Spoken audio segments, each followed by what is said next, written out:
Olá, amigo, tudo bem? O tema desse vídeo será o sábado no Novo Testamento. Vamos ter um estudo rápido? Vamos juntos? Ok.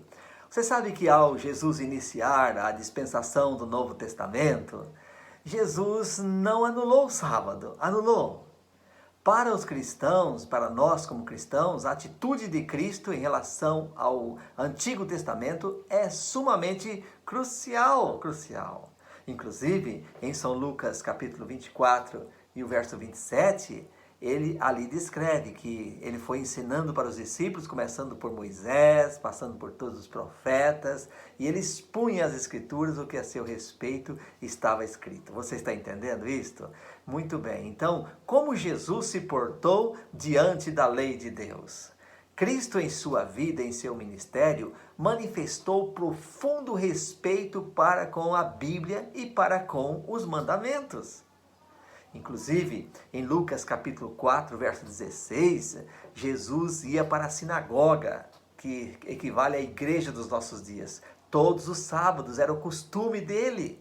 Vai lá para você ver. Inclusive, e também acrescentamos que o Salvador, Jesus Cristo, ofereceu a mais clara e completa confiança nos escritos bíblicos do Antigo Testamento, definindo inclusive as questões junto a Satanás com a declaração qual? Está escrito. Você entendeu? Jesus afasta as tradições e confirma o Antigo Testamento. E o que você deve fazer, não é o mesmo? Mas aonde está escrito isto? Vai lá em São Marcos capítulo 7, verso 7. Jesus declara: em vão me adoram ensinando doutrinas que são preceitos de homens. Numa outra tradução diz doutrinas que são tradições de homens. Você está entendendo? Então, Jesus é muito claro em valorizar o Antigo Testamento, a lei de Deus, a escritura sagrada que era o Antigo Testamento que prevalecia em seus dias. E em São João capítulo 10, verso 35, Cristo anunciou ali que a lei e os profetas permaneceriam sem falhas e não podendo ser anulada. Pode ler lá, tá bom? Então Cristo veio mostrando o quê? Que é possível e necessário obedecer à lei de Deus e torná-la gloriosa em nossos corações.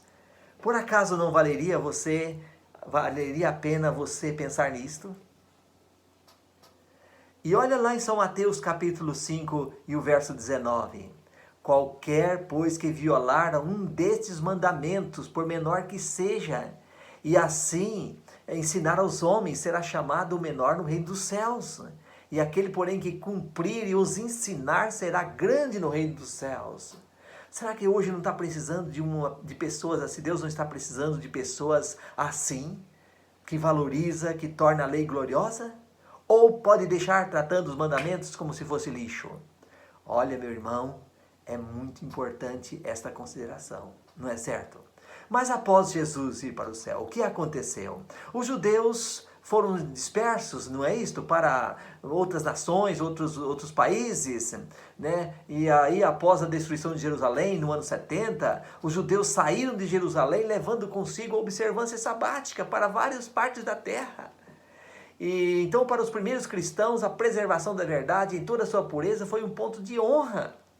E por isso que por volta do ano 100 depois de Cristo, o apóstolo São João declarou, em 1 João capítulo 2, verso 4, aquele que diz, eu conheço e não guardo os seus mandamentos, é mentiroso e nele não está a verdade.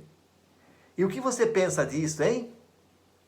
Agora, e os cristãos volto a perguntar, os cristãos após aí a ascensão de Cristo, continuaram guardando os mandamentos? E qual foi o problema então no concílio de Jerusalém no ano 50 depois de Cristo? Qual foi? Foi o problema da lei de Deus, a guarda do sábado? Qual foi o problema?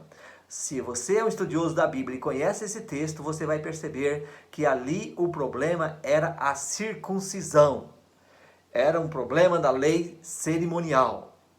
Os judeus declaravam que os gentios, os pagãos, para entrarem no cristianismo, precisavam passar pelo judaísmo. Precisavam passar pela circuncisão. Mas isto os apóstolos não endossaram. Mas isto os apóstolos não aceitaram. Portanto, a lei dos 10 mandamentos, a lei de Deus, não foi mexida, não foi alvo de estudo naquele concílio. A lei cerimonial, sim, que envolvia a circuncisão. Mas aí vem a mudança do domingo. Quando o domingo veio a ser guardado em lugar do sábado? A mudança do sábado para o domingo foi instituída por um imperador chamado Constantino, no dia 7 de março do ano 321 depois de Cristo. E a partir daí, aqueles cristãos que não guardavam o sábado e os mandamentos de Deus, todos os mandamentos, ou que guardavam os mandamentos de Deus, inclusive o sábado, eram perseguidos. Inúmeras perseguições ocorreram. Por exemplo, em 1132 depois de Cristo, Roma procurou exterminar os cristãos da Escócia por causa da observância do sábado.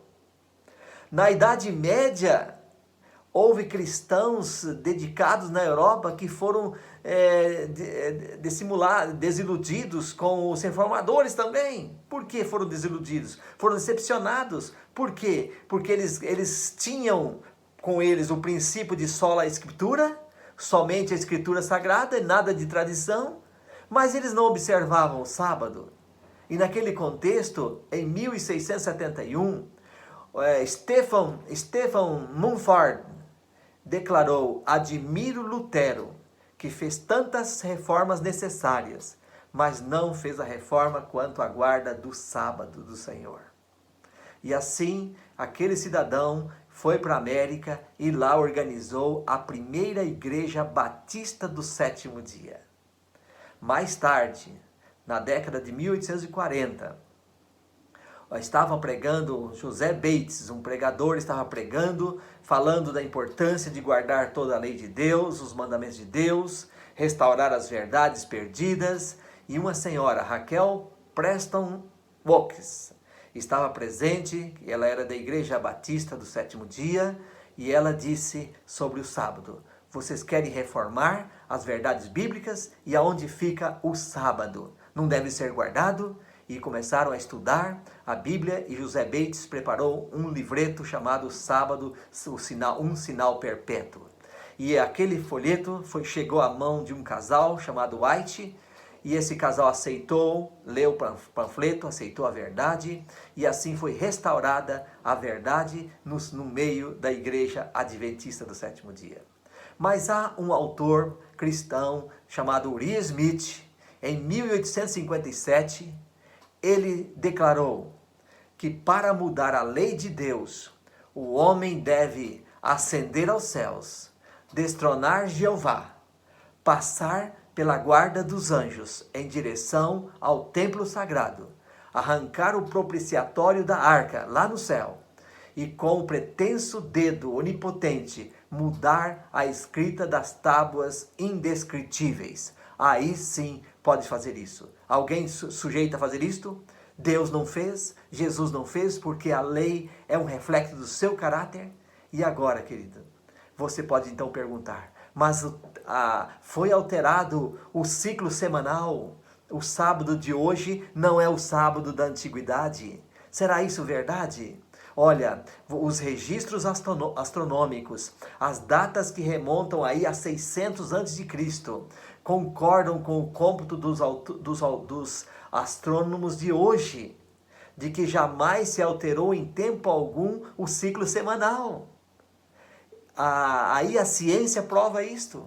Inúmeros calendários foram utilizados por civilizações diferentes, porém nenhum foi afetado na ordem dos dias da semana.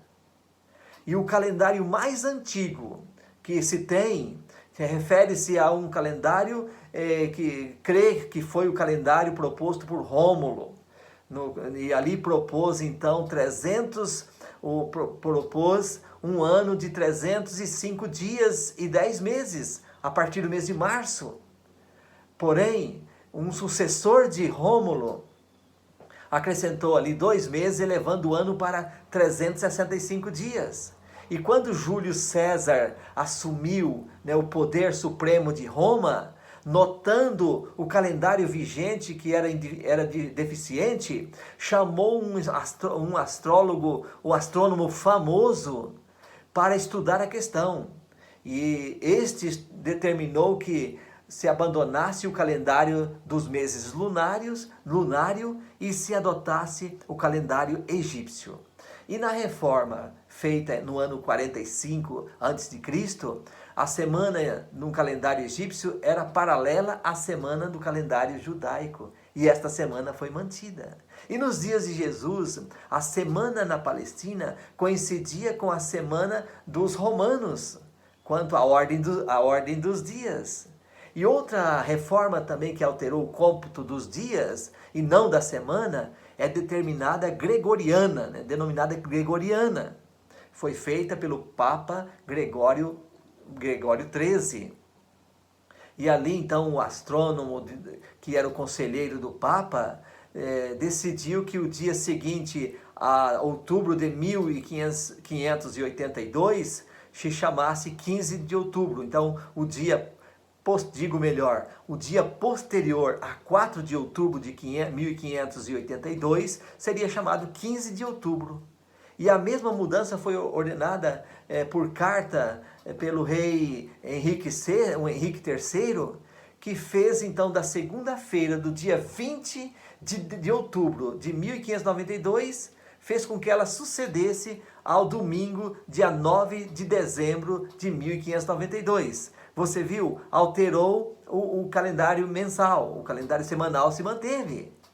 Mas um fato novo também que a história menciona é que em 1915 reuniram-se vários teólogos e vários políticos em Genebra, representantes do mundo todo, do mundo político, comercial, religioso, para a chamada Conferência da Reforma do Calendário.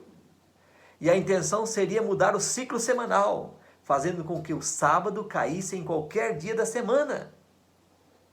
Mas sabe o que aconteceu?